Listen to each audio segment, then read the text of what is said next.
ये कहानी है एक ऐसी बहू की जो ससुराल में सिर्फ अपनी चलाना चाहती थी, और ऐसा करने के लिए वो किन किन हदों को पार करती है।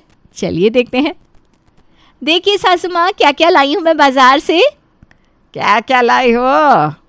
ये देखिए, इयररिंग्स, ये चप्पल और ये कुछ कंगन।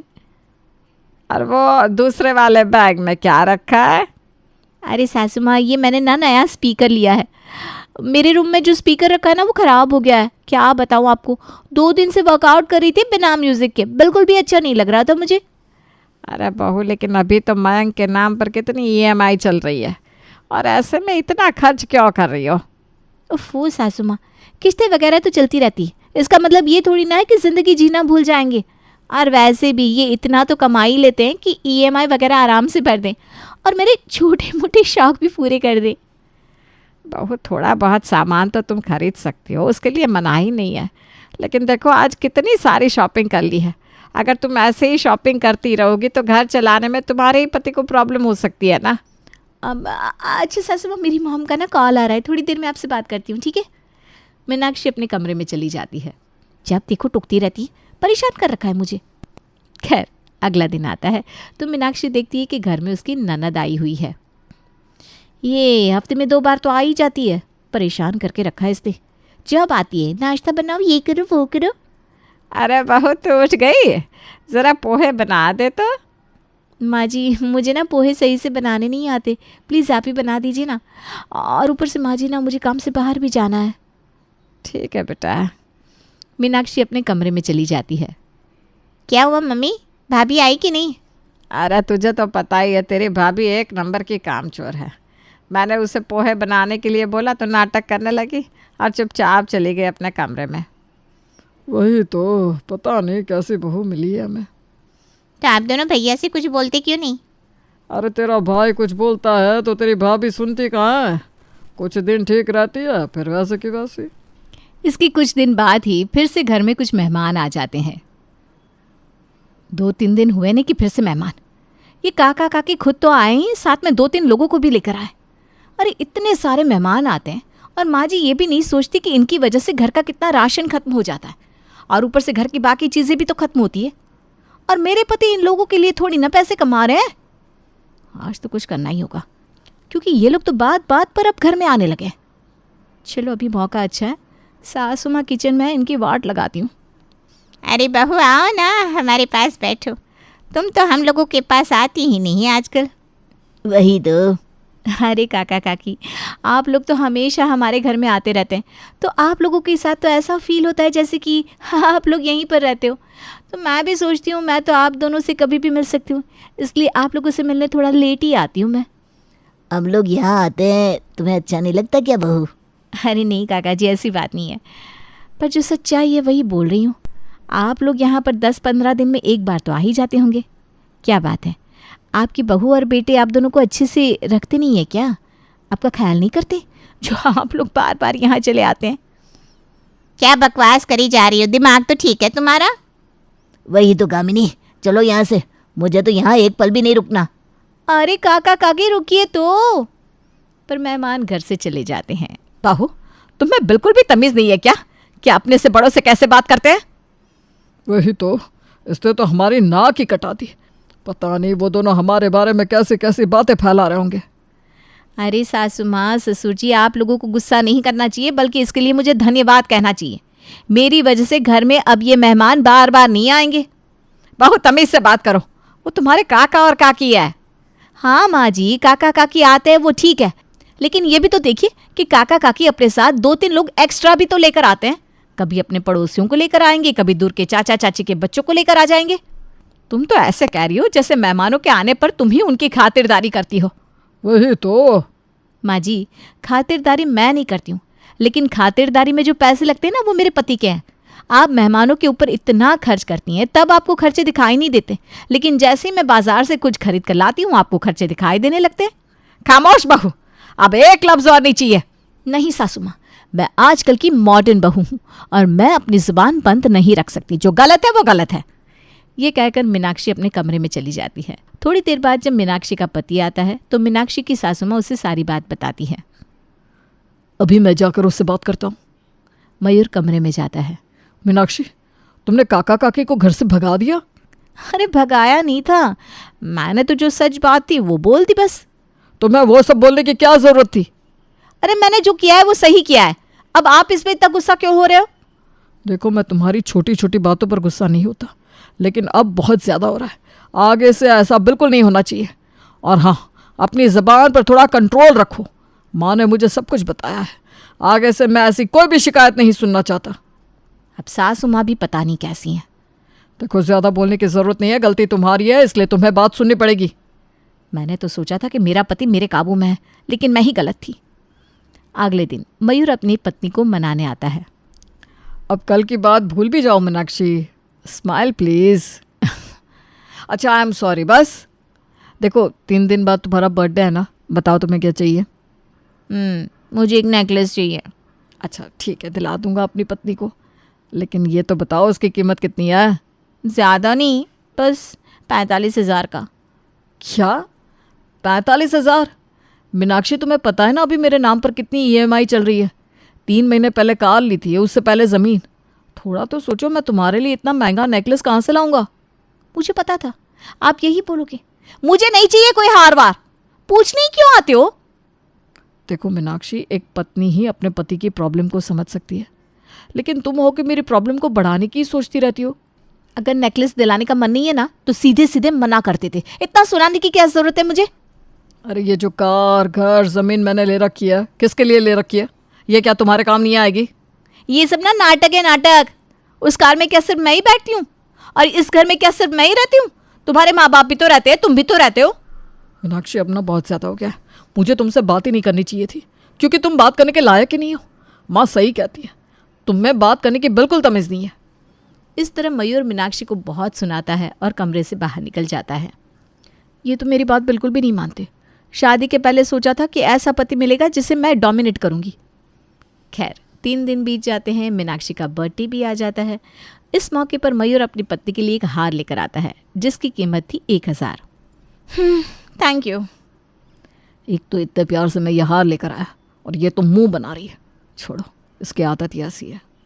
अगले दिन, सुनो मीनाक्षी, हम लोग न्यू ईयर पर मुंबई जाएंगे घूमने के लिए। हम लोग मतलब मम्मी पापा भी जाएंगे? हाँ, और क्या, मम्मी पापा को यहाँ अकेले छोड़कर थोड़ी ना जाएंगे। शादी के बाद हम लोग जब मसूरी घूमने गए थे तब तो आप मुझे उस टाइम अकेले लेकर गए थे, लेकिन उसके बाद जितनी भी बार हम लोग कहीं भी घूमने जाए उतनी बार आप अपने मम्मी पापा को साथ लेकर गए। कम से कम इस बार तो रहने दीजिए नहीं यहाँ पर। इतनी स्टैंडर्ड कॉलोनी है, यहाँ पर किस बात का डर है? शायद तुम्हें पता नहीं होगा, पिछले महीने रजत अंकल के घर में चोरी हुई थी। अरे उनकी पत्नी भी तो ऐसी ही है, सब लोगों को बताती फिरती है कि उनके पास कितना पैसा है, तभी उनके घर में चोरी हुई है, वरना ऐसे ही किसी के घर में चोरी नहीं हो जाती। अच्छा, ये जानते हुए कि कॉलोनी में किसके घर में चोरी हुई है, तब भी हम लोग अपने माँ बाप को ऐसे ही छोड़ कर चले जाए? ऐसा करिए, आप सभी लोग घूमने जाइए, मैं नहीं आ रही। तुम पागल हो क्या? नहीं, मुझे आपके माँ बाप के साथ बिल्कुल मज़ा नहीं आता, बस क्योंकि आपकी माँ वहाँ पर मुझे बात बात पर टोकती रहती है। मीनाक्षी, तुम कैसी हो यार? मैं जैसी भी हूँ ना, बहुत अच्छी हूँ। जो भी बात मेरे मन में होती है साफ साफ कहती हूँ। और इस तरह मुंबई की ट्रिप हो जाती है कैंसिल। ये लोग मेरी बात नहीं मानते, तो मैं भी जानती हूँ कि अपनी बात कैसे मनवाई जाती है। उसी शाम मीनाक्षी की पड़ोसन पूनम पड़ोस की आंटी काव्या कपूर के साथ आती है। अरे बेटा, दरवाज़ा खोलने में बहुत टाइम लगा दिया तुमने। और मीनाक्षी, ये तुमने अपनी हालत कैसी बना ली है? पहले तो तुम बिल्कुल टिप टॉप रहती थी। अरे वो बस ऐसी, तुम्हें तो पता ही है घर के कितने सारे काम होते हैं। घर के काम के चक्कर में खुद को संवारना ही भूल जाती हूँ। अब सॉरी आंटी, दरवाज़ा खोलने में इसलिए टाइम लग गया क्योंकि मैं बर्तन धो रही थी, इसलिए ना हाथ में साबुन लगा था। अच्छा बेटा, तू काम कर रही थी, कहीं हमने तुम्हें डिस्टर्ब तो नहीं किया? नहीं नहीं आंटी, सुबह से काम ही तो कर रही हूँ। थोड़ी देर ब्रेक ले लूँगी तो क्या हो जाएगा। बैठिए ना, मैं आप दोनों के लिए चाय नाश्ता लेकर आती हूँ। अरे रहने दे बेटा, चाय नाश्ते की कोई ज़रूरत नहीं है। अच्छा बेटा, परसों ना मेरे घर में पूजा है, तो तू अपनी सास के साथ आ जाना। हाँ हाँ आंटी, ज़रूर ज़रूर। और बता बेटा, सब ठीक चल रहा है ना तेरे घर में? हाँ आंटी, सब ठीक ही चल रहा है। तो ये बात इतने मायूस मन से क्यों कह रही है बेटा? बता ना, आखिर बात क्या है? हम भी तो तेरे अपने जैसे हैं। हाँ मीनाक्षी, बताओ ना आखिर बात क्या है? अरे पूनम, तुम्हें तो पता ही है सास के साथ रहना कैसा होता है।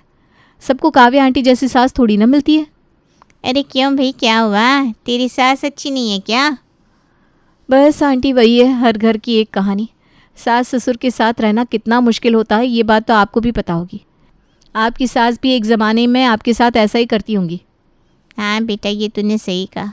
मेरी सास ना बहुत स्ट्रिक्ट थी, बात बात पर टोका करती थी, और तो और मुझे घर से बाहर भी नहीं निकलने देती थी।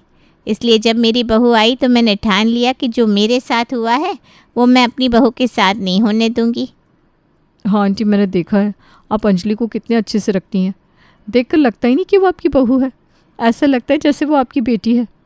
वही तो, एक मेरी सासू माँ है जो मुझसे ऐसा व्यवहार करती है जैसे मैं उनकी बहू ही नहीं हूँ।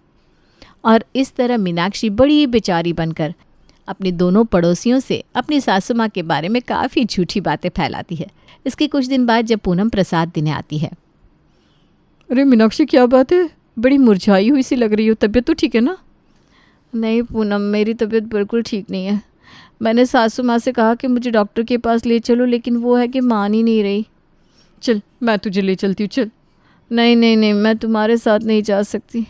अगर तुम्हारे साथ जाऊंगी तो मेरी सास मुझे और डांटेंगी और बोलेंगी कि पता नहीं मैं पड़ोसियों से क्या क्या बोलती रहती हूँ। अरे ऐसा कुछ नहीं होगा, तू चल मेरे साथ। नहीं ना पूनम, बात का बतंगड़ बन जाएगा। तुम मेरी बात मान, तो अभी यहाँ से चली जा, ठीक है? अरे लेकिन ये बार बार तू अपनी साड़ी से ये हाथ क्यों ठक रही है? हाँ, तेरे हाथ में चोट लगी है, किसने मारा है क्या तुझे? अरे नहीं पूनम, कुछ नहीं। अच्छा ठीक है, तू जाना, सासू माँ आ रही है, जा यहाँ से। और मीनाक्षी जल्दी से दरवाज़ा बंद कर लेती है। वहीं पूनम मीनाक्षी के लिए चिंतित हो जाती है। थोड़ी देर बाद मीनाक्षी की सासू माँ उसे किचन में बुलाती है। अरे माँ जी, अब दोबारा क्यों बुला रही हो? थोड़ी देर पहले ही तो नाश्ता बनाया था, अब मैं खाना नहीं बना पाऊंगी। हाँ, दरअसल आजकल मीनाक्षी का व्यवहार और भी बुरा हो गया था। वो अपने सास ससुर को ऐसे ही जवाब दिया करती, और तो और घर के काम भी नहीं करती। दिन भर बस अपने कमरे में लेटी रहती और टीवी देखती। ऐसे ही लिपस्टिक से अपने शरीर में चोट के निशान बना बना कर इन लोगों को बदनाम कर दूंगी। हाँ, ऐसा कई दिनों तक चलता रहता है। मीनाक्षी अपने पड़ोसियों के सामने बेचारी बनने का नाटक करती और नकली निशान दिखाकर अपने ससुराल वालों को बदनाम करती रहती। तभी एक दिन, तेरे ससुराल वाले तेरे साथ कितना बुरा व्यवहार करते हैं। सच में?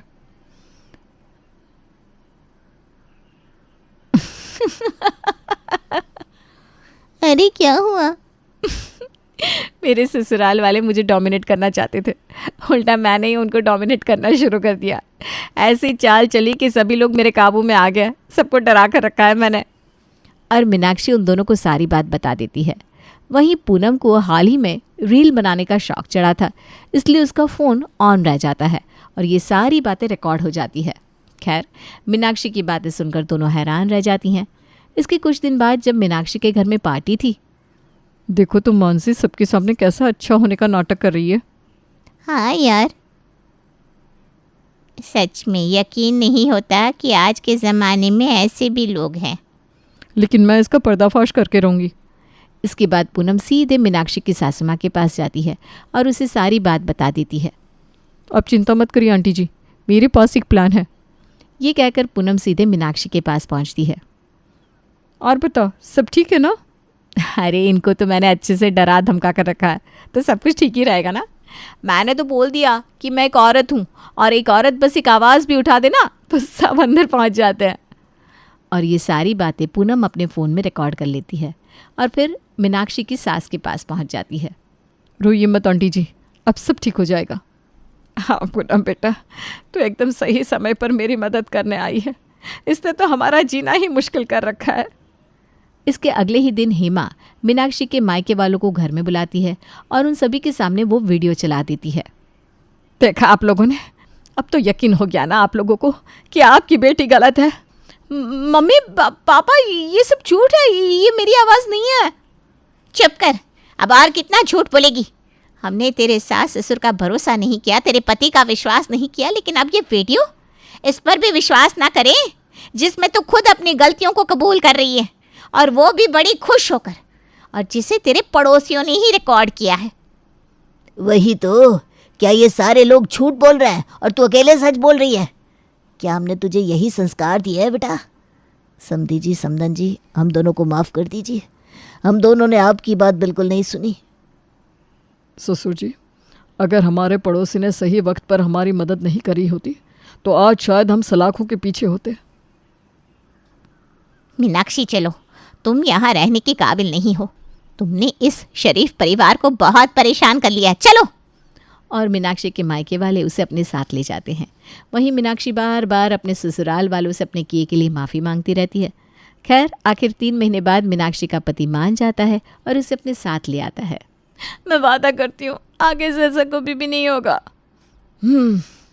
उम्मीद है कि अपने वादे से मुकरोगी नहीं। गुप्ता परिवार में राम, सरन और कमला अपने बेटे गगन और बेटी प्रिया के साथ रहा करते थे। प्रिया कॉलेज में पढ़ाई कर रही थी और गगन जॉब कर रहा था। हालांकि आजकल गगन की शादी की तैयारियां चल रही थी। ए जी, इनविटेशन सबके घर पहुंच गया है ना? कोई रह तो नहीं गया? अपनी तरह समझा है क्या? ओफो, मैं बस एक बात पूछ रही हूँ। हाँ भाई हाँ, सबको इनविटेशन पहुंच गया है। मेरा काम एकदम परफेक्ट होता है। अच्छा, और बालूशाही का ऑर्डर देने को कहा था, वो दे दिया? बालूशाही? बालूशाही? ऐसे क्यों चौंक रहे हो जैसे मैंने किसी भूत का नाम ले लिया हो? तुमने बालूशाही भी कही थी क्या? वाह, नहीं नहीं, वाह वाह वाह वाह, तो ये है आपका एकदम परफेक्ट काम। याद ही नहीं कि क्या बताया था। अरे इतने सारे काम में एक काम दिमाग से स्लीप हो गया। वो तो ठीक है, पर अब मेहमानों का मुंह किससे मीठा कराएंगे? गुड़ से? अरे आप लोग क्यों झगड़ रहे हो? मैंने बालूशाही का ऑर्डर दे दिया था। बताओ, भैया की शादी है और वो खुद ही काम कर रहे हैं। जिसकी तेरे जैसी बहन हो उसे अपनी शादी में काम करना ही पड़ता है। कुछ दिन गुजरते हैं और फिर गगन की शादी काजल से हो जाती है। कितनी प्यारी और कितनी सुंदर बहू है मेरी। लेकिन मुझसे थोड़ी कम है माँ। हाँ हाँ, तू तो अप्सरा है, तेरे सामने भला कोई कैसे टिक सकता है? अप्सरा है या शूर्पणखा है? क्या आप पीना, ऐसे ना बोलिए। अरे तुम जानती नहीं हो इसे, अभी जान जाओगी तो तुम भी कहोगी कि हाँ ये तो शूर्पणखा है। और तुम कौन हो? कुंभकर्ण? अरे तुम लोग लड़ना बंद करो, बहू भी सोचेगी ये लोग हर समय लड़ते ही रहते हैं। अरे नहीं नहीं पिताजी, भाई बहनों में तो ऐसे झगड़े होते ही रहते हैं। अरे ये कोई झगड़ा थोड़ी ना है, हम लोग तो मजाक कर रहे हैं। काजल ये देखकर बहुत खुश थी कि उसे ऐसा ससुराल मिला है जिसमें सब इतने खुश मिजाज और मजाकिया है। एक दिन काजल कमला से बात कर रही थी, तभी प्रिया वहाँ आई और बोली, अरे मैं तो डर ही गई थी। क्यों, क्या हुआ? भाभी इस तरह से छुप कर बैठी हुई है, मुझे दूर से देखने में लगा जैसे कोई बंदर बैठा हो। क्या तुम भी प्रिया कुछ भी बोलती हो? भग पगली, ऐसे बोलते हैं क्या अपनी भाभी को? अरे मैं मजाक कर रही थी ना, देखो भाभी भी तो हंस रही है। हाँ हाँ ठीक है, चल अब जा हमारे लिए चाय बना कर ला। कुछ दिन तक तो सब ठीक चला। काजल को भी ये मजाक बुरे नहीं लग रहे थे, पर अचानक ये मजाक बाहर वालों के सामने भी होने लगे। कैसी हो कमला बहन, पैरों का दर्द ठीक है क्या अब? हाँ बस ठीक है, तुम सुनाओ। अरे मेरे भी जोड़ों में दर्द रहता है। अच्छा तुम्हारी बहू कहाँ है? बहू से तो मिलवाओ। बहू, अरे ओ बहू। जी माँ जी। इनसे मिलो, ये हमारी पड़ोसन है। नमस्ते आंटी जी। वो लोग बातें कर रहे थे, तभी वहाँ प्रिया आई। नमस्ते आंटी, कैसी हो आप? अरे भाभी, मैंने नोटिस नहीं किया अभी तक, आपके दांत कैसे अजीब से है ना। क्या, मेरे दांत? हाँ आपके दांत, मम्मी देखो ना जरा, भाभी के दांत बिल्कुल चूहिया जैसे लग रहे हैं। हाँ थोड़े थोड़े तो लग रहा है। नहीं नहीं नहीं, मैंने गलत बोल दिया, चूहिया जैसे नहीं, खरगोश जैसे। जैसे खरगोश कोई चीज को कुतरता है वैसे ही भाभी भी कुतरती है। ये क्या बोल रही हो तुम प्रिया? आंटी बैठी हुई है ना? अरे हाँ, आंटी को तो मैं भूल ही गई थी। आंटी आप भी देखिए और बताइए, भाभी के दांत किस तरह के लग रहे हैं, चूहिया या खरगोश? मुझे पता नहीं। अरे गौर से देखना, बिल्कुल खरगोश के जैसे दांत है इसके, और खाती बिना खरगोश की तरह ही है। काजल को ये सब सुनकर बड़ी हैरानी हो रही थी और बुरा भी लग रहा था। अरे बहू कुछ खा कर दिखाओ जरा, फिर हमें पता चले। मुझे कुछ काम है, ये बोलकर काजल अपने कमरे में चली गई। लेकिन उसे यकीन नहीं हो रहा था कि उसकी सास और ननद किसी के सामने इस तरह से उसका मजाक उड़ा सकती हैं। चलो बहू, मार्केट जाना है। जी माँ जी अभी आई। मैं भी चलूंगी। तीनों मार्केट जाती हैं। रास्ते में तो प्रिया कुछ नहीं कहती, लेकिन एक दुकान पर पहुंचकर फिर से काजल का मजाक उड़ाना शुरू कर देती है। भैया जरा वो वाली साड़ी दिखाइए। अरे बाप रे! क्या हुआ प्रिया, तुम ठीक तो हो ना? मैं तो ठीक हूँ, मैं तो बस आपकी चोटी देख रही थी। आप इंसान ही हो ना या डायन हो? अरे कैसी खतरनाक चोटी है आपकी! क्या बोल रही हो प्रिया तुम? मम्मी जरा भाभी की चोटी देखो, बताओ मैं कुछ गलत कह रही हूँ क्या? ऐसी चोटी तो डायनों की होती है ना। वैसे बात तो तू सही कह रही है। इसके पैर चेक करो, कहीं पैर भी उल्टे तो नहीं है। ये सुनकर दुकान वाला भी हंसने लगता है और प्रिया काजल की साड़ी उठाकर उसके पैर देखने लगती है। काजल उसे झटक देती है। स्टॉप इट प्रिया! अरे आप गुस्सा क्यों हो रही हो? भैया जरा आप भी देखिए ना मेरी भाभी की चोटी और बताइए कि इंसान है या डायन। मैं दूसरी दुकान पर जा रही हूँ। काजल ये बोलकर उठी और आगे बढ़ गई। उसे अपनी सास और ननद की ये हरकतें बहुत अजीब लग रही थी। फिर एक दिन, दूध वाला आया है, जाओ कोई दूध ले लो। जी माँ जी मैं लेती हूँ। अरे भैया आजकल बड़ा पतला दूध दे रहे हो, क्या बात है? अरे क्या बताए भाई, गाय बीमार चल रही है। हाँ, आप लोगों के तो बस यही बहाने हैं। सही कहा माँ जी आपने। ये बातें चल रही थी तभी वहाँ प्रिया आ गई और फिर से काजल का मजाक उड़ाने लगी। वैसे भाभी आज ना मुझे आपको देखकर किसी की याद आ गई। किसकी याद आ गई? वही हमारी एक पुरानी नौकरानी थी उसकी। क्योंकि वो भी ना बिल्कुल आप ही की तरह कपड़े पहनती थी। What? आप इंग्लिश बोल लेती हो, वो नहीं बोल पाती थी, बस ये एक फ़र्क है। पर दिखने में दोनों की दोनों ही गंवार। तो सही कह रही है प्रिया। अगर अभी ये दूध वाले भैया के साथ खड़ी हो जाए तो लोग यही कहेंगे कि ये इन्हीं की बीवी है। अरे नहीं नहीं बहन जी, ये बात तो आपने गलत कही। मेरी पत्नी तो इनसे भी अच्छे कपड़े पहन दिया। अरे इस पे तो हाई फाई बनता है भैया, आपने तो गर्दा उड़ा दिया। काजल ये सब बर्दाश्त नहीं कर पाती। वो दूध लेकर अंदर चली जाती है। उसी शाम एक प्लम्बर उनके घर में काम करने आता है तो उनके सामने भी ऐसा ही कुछ होता है। भैया ये टैप खराब हो गई है, इसे ठीक कर दो। इसमें से पानी निकलता है तो ये बहुत ज़ोरों से हिलती है। हाँ जी अभी करता हूँ, बस 5 मिनट दो।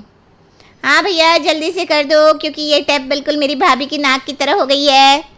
क्या मतलब? क्या बोल रही हो तुम प्रिया? अरे जब आप हंसती हो ना तो आपकी नाक ऐसे ही हिलती है जैसे ये टैप खोलने पर हिलती है। प्रिया कुछ सोच समझ कर बोला करो। अरे मैं सही कह रही हूँ, बिल्कुल वैसे ही हिलती है आपकी नाक, और कभी कभी तो उसमें से पानी भी निकलता है।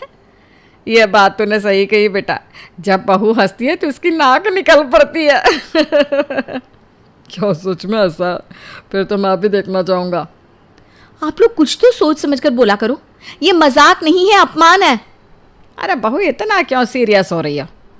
इट्स अ जोक भाभी, चल। No it's not. ये बोलकर काजल गुस्सा होकर चली गई। पहले उसे लगता था कि उसकी ननद और सास मजाक करती हैं, पर अब तो पानी सिर से ऊपर जा रहा था। इन लोगों को मुझसे दिक्कत क्या है? खास तौर पर प्रिया को। वही हमेशा ऐसी बातों की शुरुआत करती है और फिर माँ जी उसका साथ देती हैं।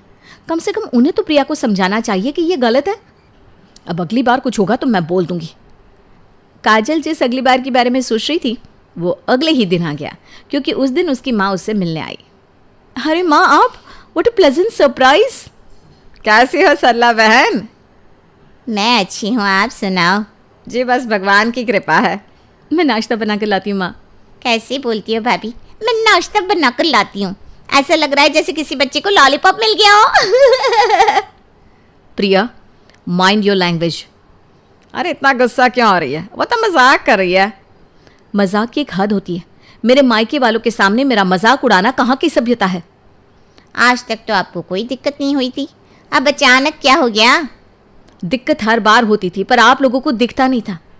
और प्रिया तुम जब अपने ससुराल जाओगी ना तब तुम्हें समझ में आएगा। मायके में पड़े रहने से तो सिर्फ बातें ही बनाना आती है। बहुत जबान संभाल कर बात करो मेरी बेटी से। ये उसका मायका है, वो जो चाहे करे, तुझे क्या है? तुझे ज्यादा दिक्कत है तो तुझे तेरा मायका मुबारक, चली जा अपनी माँ के साथ। अरे आप लोग क्यों छोटी सी बात पर लड़ रहे हो? और काजल तो ज़रा सा बर्दाश्त करना सीख ले बेटा। इतनी कोई गलत बात तो नहीं कही थी प्रिया ने। मजाक को ना मजाक की तरह लिया कर। मम्मी आप भी इनकी साइड ले रही हो? काजल का दिल टूट चुका था। उसने मान लिया था कि यही उसका जीवन है। ऐसे ही थोड़े दिन और गुजरे और फिर एक दिन उसकी सहेली उससे मिलने आई। मेरी भाभी के हाथ का खाना ना सोच समझ कर खाना, कहीं दस्त ना लग जाए। हाँ बेटा, फिर तुम कहोगी हमारे घर आने से तुम्हारा पेट खराब हो गया। एक बार ना हमने इनका बनाया खाना कुत्ते को डाला था, अगले दिन कुत्ता मरा हुआ मिला। हाँ हाँ, वेरी फनी। अब मैं अपनी सहेली से अकेले में बात कर लूँ? हाँ करो ना, आपने कब रोका है? तुम इन लोगों को ऐसी बात क्यों करने देती हो, वो भी एक बाहर वाले के सामने? अरे मैंने कितनी बार कहा इन लोगों से, पर इनको समझ में ही नहीं आता। तो जब घी सीधी उंगली से ना निकले तो उंगली टेढ़ी कर लेनी चाहिए। क्या मतलब? मतलब तो इनको इन्हीं की गेम में फंसा दे। अरे पर कैसे? तब काजल की सहेली उसे एक प्लान बताती है और अगले ही दिन से काजल उस प्लान पर काम करना शुरू कर देती है। अरे हाँ, मैं तो बहुत अच्छा गाना गाती हूँ, ये मेरा हिडन टैलेंट है। यकीन नहीं हो रहा, गाकर बताऊँ? सुनो। ये मेरा दिल प्यार का दीवाना। काजल बहुत ही बेसुरी आवाज़ में गाती है। प्रिया ये सब छिपकर सुन रही थी। वो सोचती है, अरे बाप रे, भाभी की आवाज़ तो बहुत ही खतरनाक है। किसी दिन मेहमान आए तो इनको सबके सामने गवाऊंगी, बड़ा मजा आएगा। लेकिन प्रिया को नहीं पता था कि काजल ये सब एक प्लान के तहत कर रही है। 2 दिन बाद प्रिया का बर्थडे आया और उसने सबके सामने काजल से गाने को कहा। आज ना मेरे बर्थडे के मौके पर मेरी भाभी गाना गाकर सुनाएंगी। उनकी आवाज़ ना बहुत सुरीली है, एकदम जियान की तरह। अरे नहीं नहीं प्रिया, मैं नहीं गा सकती। अरे उसका बर्थडे है आज, कम से कम आज तो उसकी बात को मत टाल। काजल कई बार मना करती है। वो दिखाना चाह रही थी जैसे उसे डर लग रहा हो, लेकिन अंत में वो गाना शुरू कर देती है और बहुत सुरी लगाती है। सब लोग प्रिया को छोड़कर काजल की तारीफ करने में लग जाते हैं। मैं तो इनका मजाक उड़वाना चाहती थी, पर यहाँ तो बाजी उल्टी ही पड़ गई। मेरे बर्थडे पर मुझे ही कोई नहीं पूछ रहा। तो कह रही थी ये बहुत बुरा गाती है। अरे उस दिन फ़ोन पर फटे बांस जैसा गा रही थी, आज पता नहीं क्या हुआ। खैर जो भी हुआ, तेरा बर्थडे तो गया। क्या हुआ प्रिया, कुछ चिंतित लग रही हो? और माँ जी आप भी? ये खुशी है या गुस्सा? और सब लोग ये देखो, प्रिया का मुंह तो बिल्कुल प्रिया के बर्थडे केक जैसा लाल हो गया है, एकदम रेड वेलवेट केक। सही कह रही हो काजल, ऐसा लग रहा है किसी ने चाटे लगा दिए हो। तुझे शर्म नहीं आती सबके सामने अपनी बहन के बारे में ऐसे बोलते हुए? अरे मजाक कर रहा हूँ, आप लोग भी तो ऐसे ही मजाक करती हो, और मजाक करती हो तो मजाक सहने की भी हिम्मत रखो। हाँ हाँ सही बात है, बिल्कुल सही बात है। पार्टी खत्म, आप लोग जाइए, मैं सोने जा रही हूँ। अरे रुक तो बेटी। इस चीज़ से प्रिया को बहुत ज़्यादा गुस्सा आ जाता है और वो जाकर लेट जाती है और रोने लगती है। अब वो काजल की बेइज्जती करने का अगला मौका ढूंढने में लग जाती है, क्योंकि उसे बदला चाहिए था। आज सबके सामने मेरी बेइज्जती करके भाभी ने अच्छा नहीं किया, इन्हें इसकी कीमत चुकानी पड़ेगी। अगले दिन उनके घर पड़ोसन काला नमक मांगने आती है और प्रिया को अपना मौका मिल जाता है। अरे कमला बहन, जरा काला नमक तो दे दो। प्रिया, आंटी को काला नमक दे दे बेटा। अरे मम्मी भाभी से बोल दीजिए ना, उन्हें सूट करेगा। क्या मतलब? मतलब जैसे नमक काला वैसे ही भाभी की शक्ल भी काली। हाँ वैसे ये बात तो तुमने सही कही, जब आई थी ना तो थोड़ी तो गोरी थी, अब तो देखो कैसी काली सी हो गई है। हाँ सही कहा आपने। अपने घर में तो मैं अच्छी खासी गोरी थी, क्योंकि मेरे घर में एसी लगा हुआ है ना, वहाँ मैं हर समय एसी में रहती थी। पर अब क्या करूँ, यहाँ तो हर समय गर्मी में रहना पड़ता है। मेरे मायके में ऑटोमेटिक वॉशिंग मशीन थी, यहाँ तो 10-10 घंटे वॉशिंग मशीन के पास ही खड़े रहना पड़ता है, धूल धक्कड़ में। काला होना तो स्वाभाविक है। काजल, तुमने तो बखिया उधेड़ दी। अपना पैसा उल्टा पड़ता देख कमला और प्रिया गुस्से से तिल मिला गई। आपका मायका इतना ही अच्छा है तो चली जाइए ना वहाँ। आपका मायका आपको मुबारक, ससुराल में क्यों पड़ी है? क्या प्रिया, तुम भी ना बड़ी मजाकिया हो। अब ससुराल जैसा भी हो रहना तो पड़ेगा ना। हाँ पर ये बात तुम कहाँ समझोगी, तुम्हारी शादी नहीं हो पा रही है। अरे वो उसकी मर्जी है, जो उसने अभी तक शादी नहीं करी, वरना मेरी बेटी के लिए तो लड़कों की लाइन लगी है। अरे वाह माँ जी, आप तो प्रिया से भी अच्छा मजाक करने लगी हो। सही कहा काजल तुमने, कमला बहन ने कुछ ज़्यादा ही लंबी फेंक दी। तुम काला नमक लेने आई थी ना, तो लो और निकलो। यहाँ खड़े होकर बातें क्यों बना रही हो? शुरुआत तो प्रिया ने करी थी। चलती हूँ मैं। प्रिया और कमला का जब अपना मजाक उड़ा तो उन्हें समझ में आया कि किसी के सामने इस तरह की बातें होने से कैसा लगता है, लेकिन अभी उन्हें ये बात पूरी तरह समझ आनी बाकी थी। काजल, मैंने तुमसे कहा था खीर बना देना, आज बहुत मन हो रहा है। बनाई क्या? हाँ जी, बनाई है, अभी लेकर आती हूँ। काजल किचन में गई और 5 कटोरियों में खीर लेकर आई और सबको अपने हाथों से दी। लेकिन प्रिया ने जैसे ही खीर खाई तो वो बोली, छी, ये खीर है या नमकीन जवे? बहू, ये क्या बनाया है तुमने? तुम्हारी माँ ने तुम्हें खीर बनाना नहीं सिखाया क्या? अरे इतनी अच्छी खीर तो है, तुम लोग क्या बोल रहे हो? हाँ और नहीं तो क्या, मुझे तो मज़ा आ गया खाकर। पागल है ये लोग। पागल नहीं है पापा, इन्हें काजल का मजाक उड़ाने का शौक है। हर समय उसकी हर बात का मजाक उड़ाती रहती हैं। हाँ, ये भी बात सही कही तुमने। मैंने भी नोटिस किया है कि ये लोग बहुत मजाक उड़ाती है उसका। अरे पर आज मैं मजाक नहीं कर रही हूँ, ये खीर सचमुच बहुत बेकार है। बस करो, चुपचाप खाओ। प्रिया अपनी खीर की कटोरी लेकर रामसरन के पास जाती है और उसे खीर खिलाती है। अब बताइए, ये अच्छी है या बुरी? लो आप भी खाओ भैया। ये तो सचमुच नमकीन है। अरे हाँ, तुमने ऐसा क्यों किया काजल? मैं तो बस ये चाहती थी कि इनकी बात सच हो।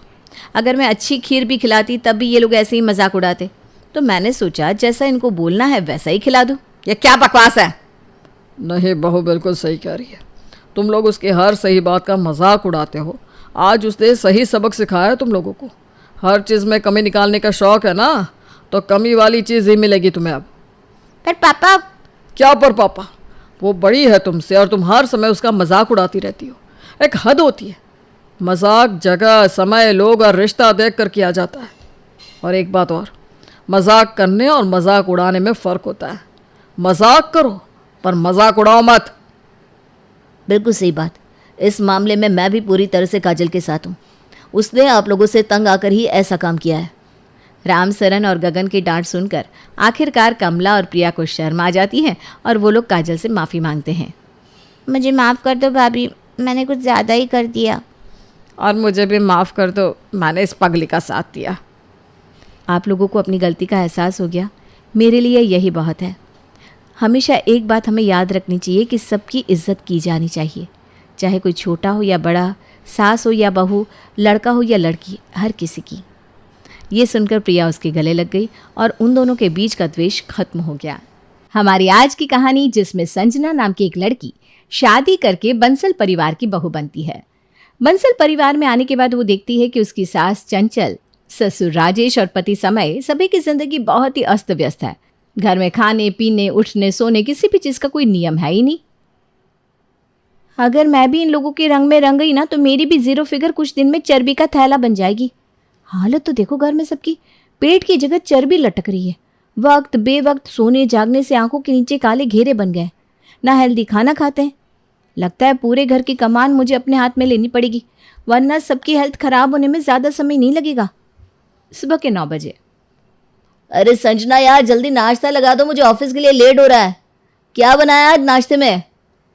ऑफिस जाने के लिए आपको इसलिए लेट हो रहा है क्योंकि आप सभी आधा घंटे पहले सोकर उठे हैं, इसलिए मुझ पर चिल्लाने से कुछ नहीं होगा। अपनी आदतों में बदलाव लाओ, तभी समय पर ऑफिस पहुंच पाओगे। वैसे नाश्ते में आलू के पराठे बने हैं। मुंह में पानी आ गया संजना, अब ज़्यादा देर मत करो, फटाफट नाश्ता लगाओ। मैं डाइनिंग टेबल पर बैठ रहा हूँ। सबको टेबल पर बिठाने के बाद संजना सबकी थाली में आधा आधा पराठा सर्व करती है। अरे बहू, आज मूर्ख दिवस है क्या, जो तुम नाश्ते के नाम पर हमें मूर्ख बना रही हो? अरे बाबूजी, मैंने कब आप लोगों को मूर्ख बनाया? या आधा पराठा दिखाकर और क्या साबित करना चाह रही हो? आधा पराठा खाकर नाश्ता होता है क्या? अरे गरम गरम खाने को मिले इसीलिए बहू ने आधा आधा दिया होगा और ढककर बाकी डोंगे में रखे होंगे। अब खाना शुरू तो करिए। नहीं मम्मी जी, किसी गलत फहमी में मत रहिएगा। मैंने आज सिर्फ 2 ही पराठे बनाए हैं, जिसमें सबको आधा आधा पराठा ही मिलेगा। क्या कहा? 2 पराठे बनाए हैं? अरे तेरा दिमाग तो नहीं चला गया है? 3 पराठे तो समय ही खा जाता है अकेले में। मैं और तेरे ससुर जी क्या बैठ कर उसका मुंह देखेंगे? नहीं, सबको सबकी बॉडी की रिक्वायरमेंट के अकॉर्डिंग ही कैलोरीज खाने को मिलेंगी। कैलोरीज के अनुसार खाना खाने से ही आप लोग स्वस्थ रह सकते हैं, वरना वो दिन दूर नहीं जब आप सब लोग अस्पताल के बेड पर लेटे नजर आएंगे। तो फटाफट से मुझे नाश्ता देते। एक तो सामने आलू के पराठे रखती है जिन्हें देखकर भूख वैसे ही बढ़ गई है, ऊपर से अब आधा पराठा दिखा रही है। माँ जी, मैं कोई मजाक नहीं कर रही हूँ। ठीक है, अगर आपसे पराठे देखकर कंट्रोल नहीं हो रहा है, कोई बात नहीं, एक पराठा और दे देती हूँ, लेकिन फिर उसके बदले आपको एनर्जी बर्न करनी पड़ेगी। बहू संजना सबकी थाली में एक एक पराठा देती है। समय तो नाश्ता करके ऑफिस चला जाता है, लेकिन सास नाश्ते के बाद जाकर अपने कमरे में बिस्तर पर लेटकर मोबाइल चलाने लगती है। मम्मी जी, मैंने आपसे कहा था ना कि अब अगर आप आलू का पराठा खाएंगे तो ये जो इतनी सारी एक्स्ट्रा कैलोरीज आप ले रही हैं उसको बर्न करने के लिए आपको मेहनत करनी पड़ेगी। तो आप ऐसा करो, फटाफट से खड़ी हो जाओ और गार्डन के 3 चक्कर लगा कर आओ। तू जाकर अपना काम कर, मैं कोई चक्कर वक्कर नहीं लगाने वाली। अरे थकान सी लग रही है, थोड़ी देर लेट कर आराम करूँगी मैं। देखिए मम्मी जी, आप मुझे मजबूर मत करिए। अगर आप नाश्ते की कैलोरीज बर्न नहीं करेंगी ना तो आज आपको दोपहर में लंच नहीं मिलेगा, क्योंकि अगर कैलोरीज हम बर्न नहीं करते तो फिर वही कैलोरीज चर्बी के रूप में हमारी बॉडी में जमा होने लगती है और ये चर्बी हमारे लीवर और हार्ट पर बहुत बुरा असर डालती है और मैं अपने होते हुए आप लोगों को कोई भी बीमारी नहीं होने दूंगी। और मम्मी जी, मैं ये सब आप लोगों की भलाई के लिए ही कर रही हूँ। कड़वी दवाई पीने में ख़राब लगती है, लेकिन जो हमें ठीक कर दे उसको नाक बंद करके पीना ही पड़ता है। अब आप ये समझ लीजिए कि मेरा ये डाइट प्लान ना आप लोगों के लिए कड़वी दवाई है, जिसे खाने से आप लोगों की हेल्थ एकदम परफेक्ट हो जाएगी। अरे हमें कोई कड़वी दवाई की ज़रूरत नहीं है, हम हट्टे कट्टे हैं, स्वस्थ हैं। बिना बात तू इतनी मेहनत कर रही है, बल्कि अगर तू हम लोगों को खाना पीना ढंग से नहीं देगी ना तो हम ज़रूर बीमार हो जाएंगे। अरे मैं डाइटिशियन हूँ, पढ़ाई की है मैंने, मुझे अच्छे से पता है किसको कितनी डाइट की और कैलोरीज की ज़रूरत होती है। अगर हम अपनी ज़रूरत से कम या ज़्यादा कैलोरीज ले रहे हैं तो वो दोनों ही हमारे लिए ख़तरनाक होती है। देखो, हमें तेरा ये कैलोरी वाला ज्ञान समझ में नहीं आ रहा। अब ये ज्ञान तुम बाद में देना, फ़िलहाल कुछ मीठा बना लेना दोपहर के खाने में, मेरी बड़ी इच्छा हो रही है। 2 दिन से कुछ मीठा खाया नहीं। दोपहर में 2 बजे सभी लोग लंच करने के लिए डाइनिंग टेबल पर बैठ चुके थे, क्योंकि सुबह भी सासू माँ ने एक ही पराठा खाया था, इसलिए उन्हें ज़ोरों की भूख लगी हुई थी।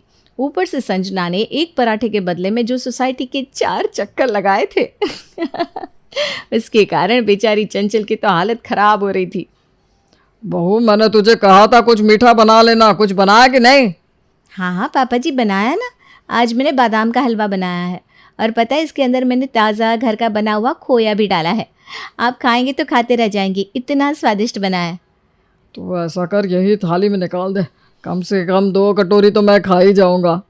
नहीं, पहले आप लोग लंच कर लीजिए, उसके बाद मीठा मिलेगा। संजना सबके लिए लंच सर्व करने लगती है। अरे सुबह भी तूने एक पराठा खिलाया था और अभी लंच में ये क्या बनाया है तूने? माँ जी, इससे अच्छा लंच और क्या होगा। लंच में ढेर सारा सलाद है और 1 कटोरी दही है, आधा कटोरी दाल है और 1 चपाती भी है। चलिए फटाफट खाइए वरना ठंडा हो जाएगा खाना। अरे 1 रोटी से क्या होगा और इतनी सी दाल? मुझे बहुत जोरों की भूख लगी है, तो चुपचाप खाना खिला रही है या नहीं?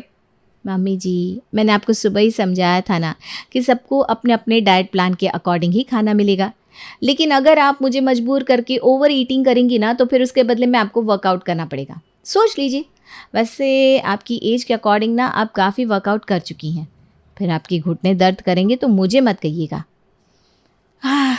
बहू की बात सुनकर बेचारे सास ससुर मन मार कर खाना खाने लगते हैं।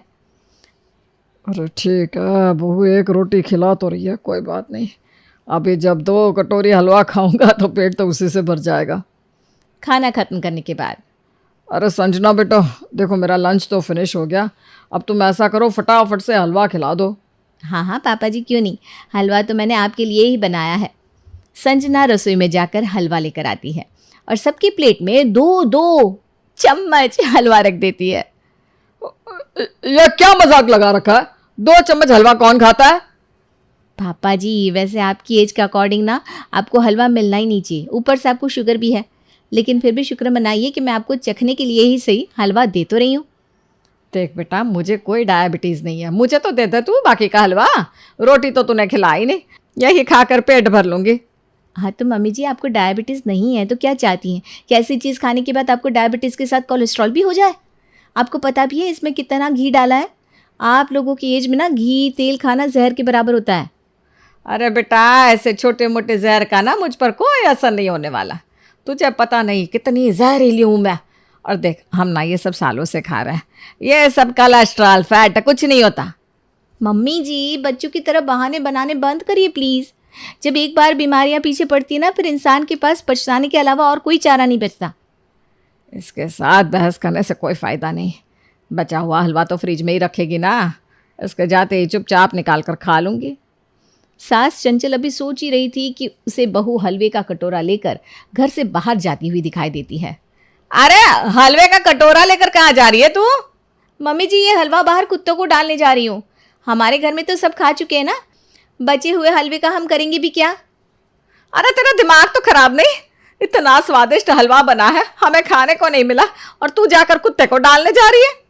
मम्मी जी बहुत अच्छे से पता है, अगर ये हलवा मैंने बचाकर इस घर में रखा ना तो आप लोग इसको खाकर चिट कर देंगे, इसलिए आज से बचा हुआ कोई भी खाना फ्रिज में नहीं जाएगा, सीधा बाहर जाएगा।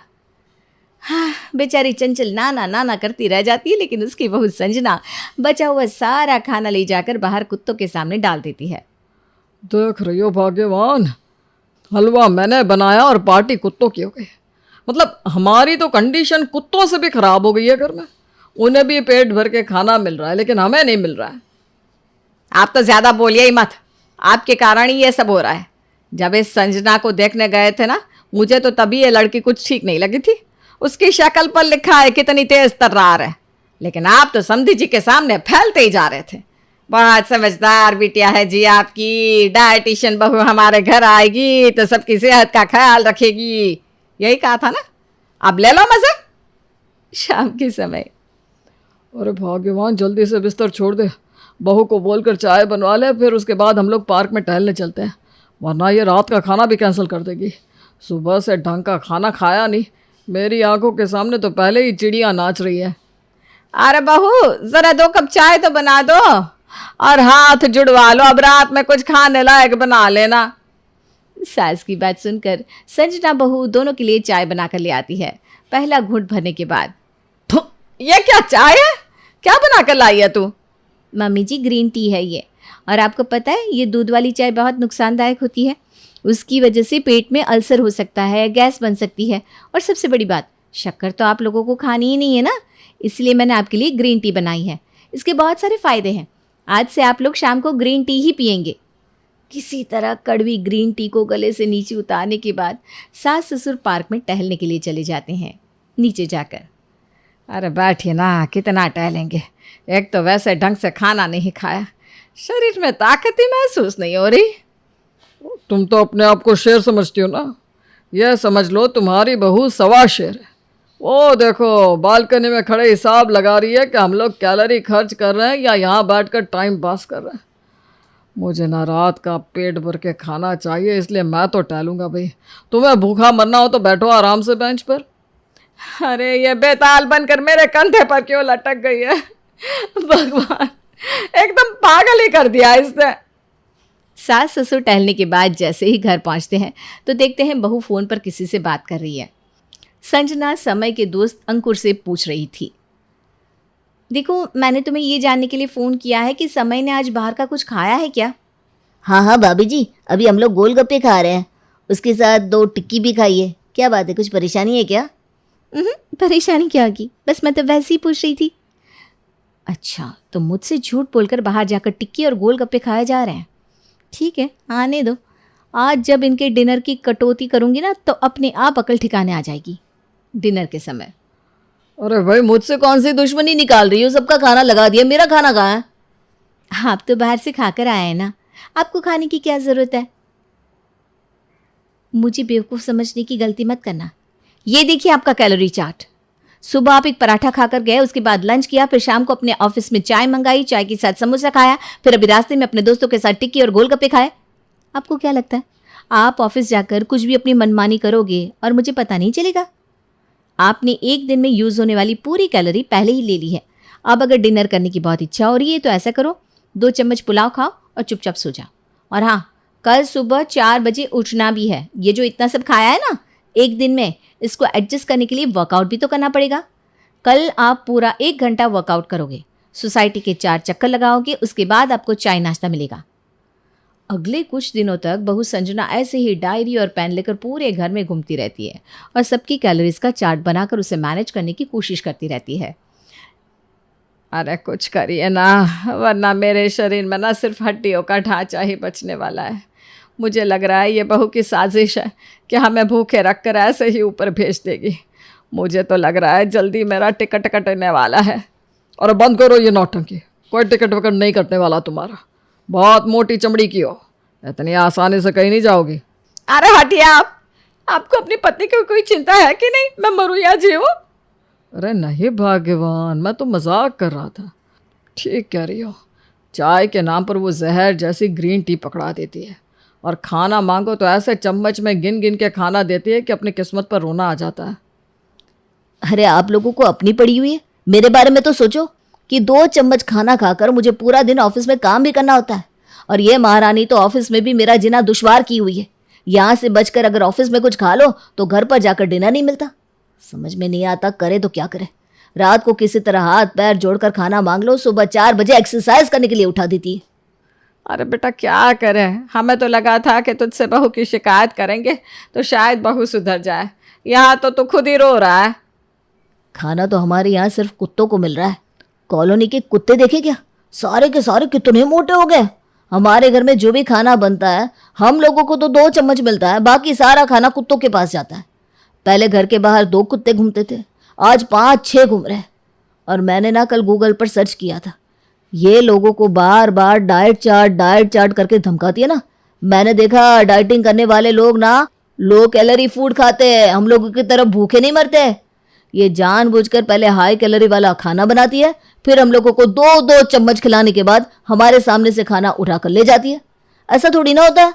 अब हम लोग भी ना इससे लो कैलोरी वाला खाना बनवाएंगे। आप आने दो इसे, आज मैं इसकी खबर लेता हूँ। देखो संजना, तुम्हारी बात हमें बहुत अच्छी तरह समझ में आ गई है।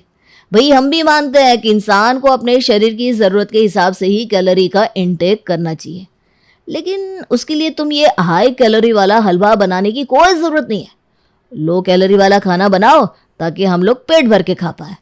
मैंने ना ये इंटरनेट से पूरी रेसिपीज़ डाउनलोड कर ली है। ये सारी रेसिपी ऐसी है कि इनको जम के खाने के बाद भी ना कभी भी फैट, कोलेस्ट्रॉल और कैलोरीज बढ़ेगी नहीं। इसकी मदद से हमें भूखे भी नहीं रहना पड़ेगा और हमारी कैलोरीज भी कंट्रोल में रहेगी। ऐसा करो, अब से तुम दिन में 3 से 4 बार इसी मेनू का अकॉर्डिंग हमारे लिए खाना बनाया करो। अब हम थोड़ा थोड़ा दिन में 4 से 5 बार खाएंगे, क्यों मम्मी पापा? हाँ बिल्कुल ठीक कह रहा है बेटा तू। और मैं तो कहती हूँ हमारे जैसे चटोरे लोगों के ऊपर इस तरह से भरोसा नहीं किया जाना चाहिए। जब हम लोग एक्सरसाइज या वॉक के लिए बाहर जाते हैं ना, तू भी हमारे साथ साथ चला कर। कहीं हम लोग बिना वॉक के लौट आते हो तो हैं, तुझे तो नजर रखनी पड़ेगी ना। अरे आप सब लोग अलग अलग समय पर वॉक लेने के लिए जाते हो, मैं दिन में कितनी बार वॉक पर जाऊंगी। और वैसे भी ये इतना लंबा डाइट चार्ट मुझे पकड़ा दिया है, इसे बनाते बनाते तो मेरा पूरा दिन निकल जाएगा। मुझे और भी तो काम करने होते हैं। आप लोगों को क्या लग रहा है अब मैं पूरा दिन सिर्फ खाना बनाऊं और आपके पीछे पीछे आपके स्टेप्स काउंट करूं? अरे बेटा तू जो भी कर रही है हमारी भलाई के लिए कर रही है ना। अब सास ससुर की भलाई के लिए तुझे थोड़ी मेहनत करनी पड़ भी जाए तो क्या फ़र्क पड़ता है, हैं? बेटा मैं तुझे कल से सुबह 4 बजे उठा दिया करूँगी। हमारे साथ पहले तू एक्सरसाइज करेगी, फिर हमारे साथ वॉक पर जाएगी, फिर आकर हमारे लिए बढ़िया सा नाश्ता बनाएगी और बाकी सारे काम तो तू ऐसे ही चुटकी बजाते कर लेती है। अरे इतनी हट्टी कट्टी और हेल्दी है हमारी बहू, ज़रा सा भी फैट नहीं है तेरे शरीर पर। नहीं नहीं मम्मी जी, ये सब आप लोग क्या कह रहे हैं, मुझसे ये सब नहीं हो पाएगा। अरे बाबा मेरा तो सुन के ही सर चकराने लगा। मैं इंसान हूँ, कोई रोबोट नहीं हूँ कि पूरा दिन बस सोसाइटी के चक्कर लगाती रहूँगी। आप सोसाइटी के चक्कर लगाने के लिए नाश्ते के बाद जाती हैं, पापा जी शाम को जाते हैं, समय सुबह 4 बजे जाते हैं। मेरा तो हाल बेहाल हो जाएगा ना। मुझे ऐसा लगता है कि आप लोगों ने काफ़ी डाइटिंग कर ली है, वज़न भी काफ़ी कंट्रोल में आ गया है, तो अब आप लोग ना नॉर्मल खाना ही खा सकते हैं। मैं कल से आप लोगों के लिए नॉर्मल खाना बनाना शुरू करती हूँ। अब से आप लोग जितना खाना चाहे पेट भर के खा सकते हैं और ये सब डाइट फूड की भी आप लोगों को कोई ज़रूरत नहीं है। अच्छा मैं चलती हूँ, डिनर में कुछ अच्छा सा बना देती हूँ। देखा आप लोगों ने, जब अपने ऊपर आई तो बहू रानी मैदान छोड़कर भाग गई। इसीलिए तो कहते हैं किसी भी चीज़ की अति नहीं करनी चाहिए, वरना लेने के देने पड़ सकते हैं।